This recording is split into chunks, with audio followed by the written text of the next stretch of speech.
Connective tissue. Continuing into chapter 4, tissues, we'll pick up with connective tissue. So the connective tissue will be the most abundant and widely distributed tissue in your body. It has two basic elements, the cells and the extracellular matrix. This extracellular matrix is going to be formed from a ground substance and fibers, which we'll go into detail more later. Your matrix is going to be abundant with relatively few cells, and it tends to prevent the tissue cells from actually touching one another. So if you think back to the picture we had in our comparison of epithelial versus connective tissue, all of that space was actually the extracellular matrix. Now, the matrix of the connective tissue can be either fluid, semi-fluid, gelatinous, or fibrous, or it can even be calcified and hard. It's usually going to be secreted by those connective tissue cells and any adjacent cells, and that will determine the qualities of the tissue. As we said before, connective tissue does not occur on free surfaces, so that is something that is different from epithelial tissue. So remember, you want to be able to compare and contrast these tissue types. And then connective tissue is actually highly vascularized. And so that is also another difference from the epithelial tissue. However, please note, cartilage and tendons are not vascularized. And then nerve supply is going to be present in your connective tissue. However, cartilage does not have a nerve supply. So as far as the cells that make up connective tissue, these cells will be derived from the mesenchyme. We'll go over a little bit more about what mesenchyme is when we talk later in this same presentation, but the connective tissue cells will be derived from the mesenchyme. And then once we derive those cells, we'll have immature cells that will end in the suffix blast. So a fibroblast, a chondroblast. And then once those cells mature, their names will end in the suffix cyte, chondrocyte.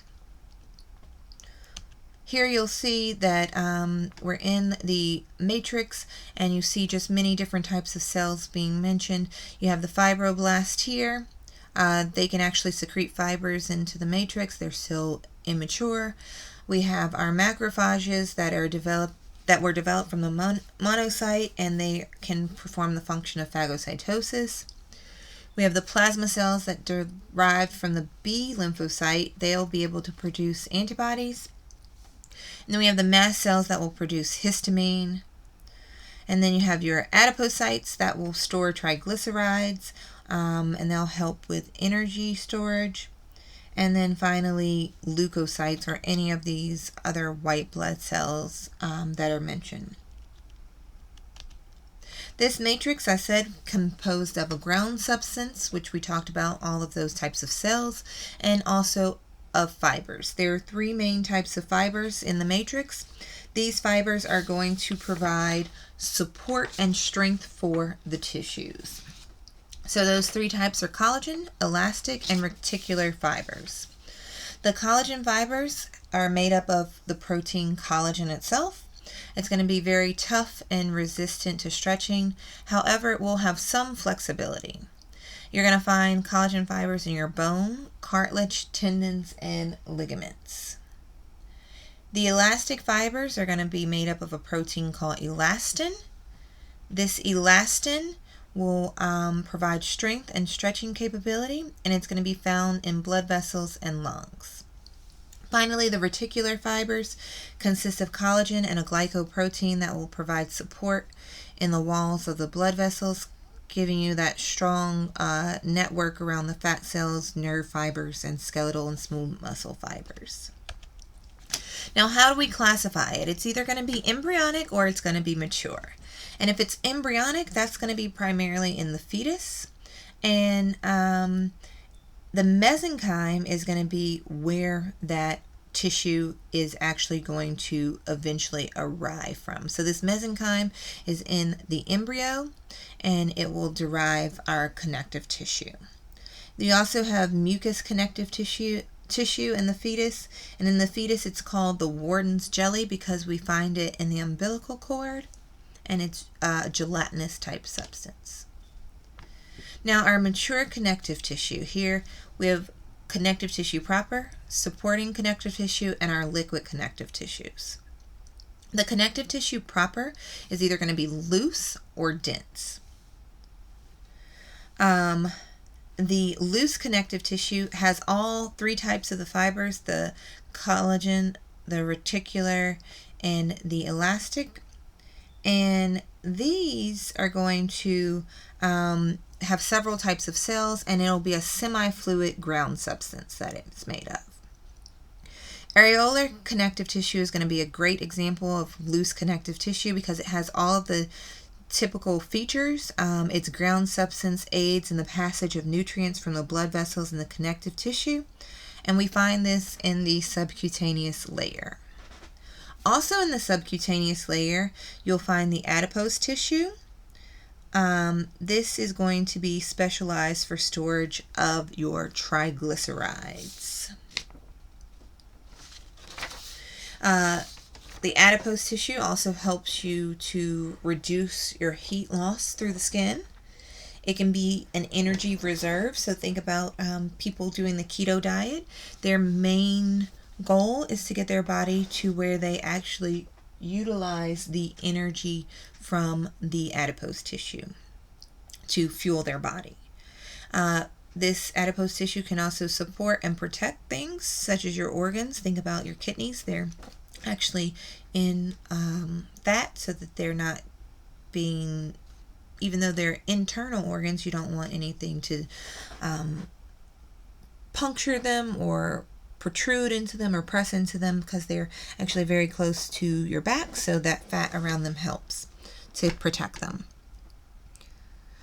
And then in newborns, we can also have the fat help to maintain proper body temperature. So when liposuction is performed, they actually go in and remove that adipose tissue. It can result in some medical problems because either the heat loss through the skin can't be as efficient, or maybe we're not able to protect and support the organs we need to within our bodies if too much is removed. The reticular connective tissue consists of a fine interlacing of reticular fibers and reticular cells. It's going to form what we call the stroma of certain organs, and it will help to bind together the cells of smooth muscle. Then we move to our dense connective tissue. It will contain more numerous, thicker, and dense fibers, but these cells will be considerably fewer, or to have considerably fewer cells than the loose connective tissue. So dense connective tissue has more fibers but fewer cells than the loose connective tissue, and it's either going to be regular or irregular. It's said to be regular because the collagen fibers that are within this matrix are going to be ordered or orderly, so they'll be in a parallel arrangement, and that's going to provide strength by having them all arranged in the same order. Whereas irregular connective tissue, it's irregularly arranged, and it's going to be found in parts of the body where the tensions are going to be exerted in various different directions. So sheets, it usually happens in sheets, so think about the dermis of your skin. It can also be found in your heart valves and in the tissue surrounding cartilage. Then we have our elastic connective tissue. It has elastic fibers and fibroblasts. It's actually very strong and can recoil back to its original shape after it's been stretched. So think like a rubber band. You pull it, but it doesn't snap or pop, and then it just recoils back. And we'll find this in the lung tissue and in our elastic arteries. Now, our supporting connective tissue is cartilage and bone tissue.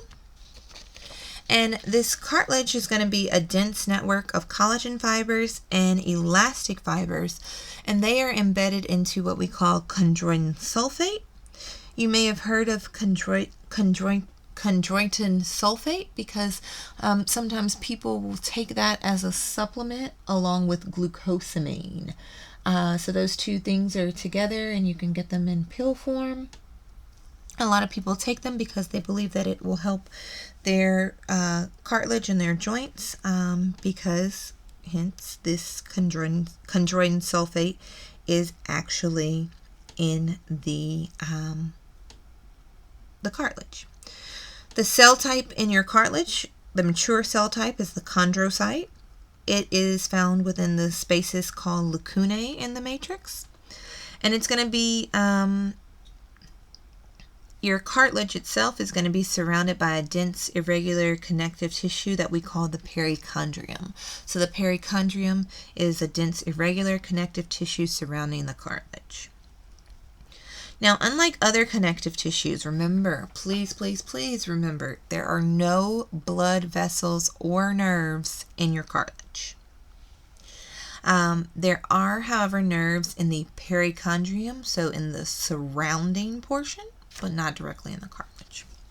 3 types of major cartilage: hyaline, fibrocartilage, and elastic.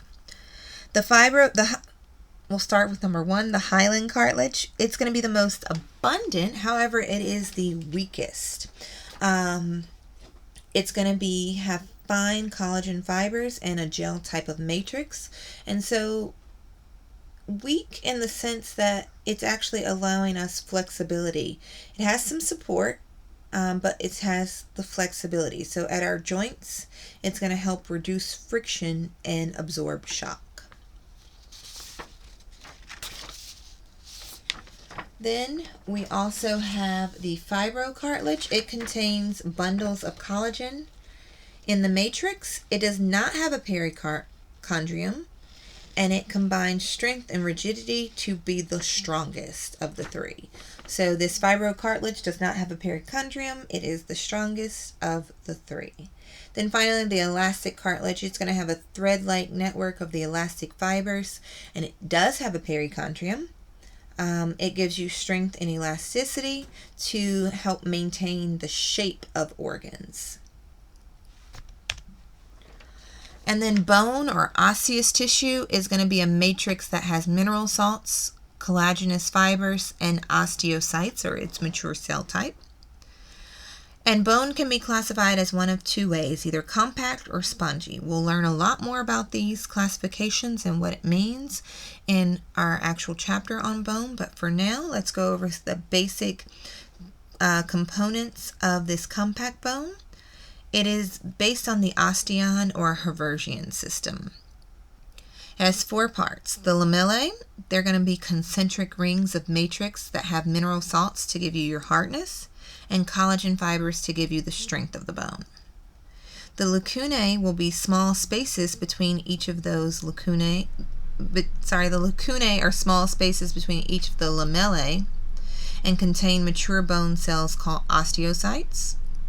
Then you have the canaliculi that are little minute canals that contain the processes of the osteocytes so that you can have transportation or routes for the nutrients and the waste to move throughout the bone. And then finally, you have a central canal or the Haversian canal that has the blood vessels and the nerves. Finally, we have the spongy bone. It does not have osteons. It has what we call trabeculae. Your bone, of course, is going to support, protect, and help provide movement for you. It'll also store minerals and house blood-forming tissue. That blood-forming tissue would be your bone marrow. And then our liquid connective tissue, the last of the connective tissue types, would be blood and lymph. So blood is going to be vascular. It'll have a liquid matrix that we call the plasma, and then it'll contain the formed elements or your erythrocytes, red blood cells, leukocytes, white blood cells, and thrombocytes, platelets. So red blood cells are going to help to transport respiratory gases. White blood cells will participate in phagocytosis, your immune system, and allergic reactions. And then thrombocytes will participate in blood clotting. Lymph is going to be an interstitial fluid that flows in its own specialized lymph vessel. So this is where we have our overview of the connective tissues, a little video you can watch. And then we'll talk about membranes here. So Two types of membranes are going to exist. These membranes will be the flat sheets that cover a part of the body. They are going to contain connective tissue. So you have epithelial membranes and you have synovial membranes. The epithelial membranes will have an epithelial layer and the underlying connective tissue membrane, whereas the synovial membrane, it lines the joints, so it only has the connective tissue membrane. Three types of epithelial membranes: mucous membranes, serous membranes, and cutaneous membranes.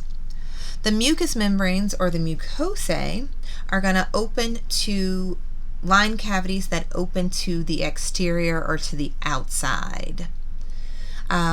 The epithelial layer of them will be an important aspect of your body's defense mechanism, so that it can be a barrier to anything that might try to enter in and get trapped in the surface. The connective tissue layer is then going to be called the lamina propria. Your serous membrane, or your serosa, that's going to line the cavities that don't open directly to the outside. So with those, you're going to have a parietal layer and a visceral layer, which we talked about in chapter 1. So remember that the parietal layer will line the cavity wall, so the abdominal wall or the thoracic cavity, whereas the visceral is going to actually line the organ. So you have your pleura, your pericardium, and your peritoneum. So examples of the mucous membrane, they're going to line something to the outside, so your gastrointestinal tract, your reproductive tract. Then the serous membrane, something that doesn't open directly to the outside, your pleura, or the lung space, or your pericardium, or the space the heart occupies. The cutaneous membrane is also known as your skin. It covers the entire outside of your body, and it has two main layers: a superficial epidermis and a deep dermis. The epidermis has keratinized stratified squamous epithelium, and the dermis has areolar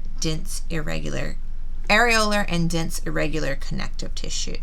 So the epidermis is that epithelial part, and the dermis is going to contain the connective tissue. And then finally, the synovial membrane, it does not contain any epithelium. It will line your joint cavities, bursae and tendon sheaths, so that connective tissue, and it also is going to secrete a lubricating fluid. That fluid is known as synovial fluid. We will pause here and pick up with the next PowerPoint.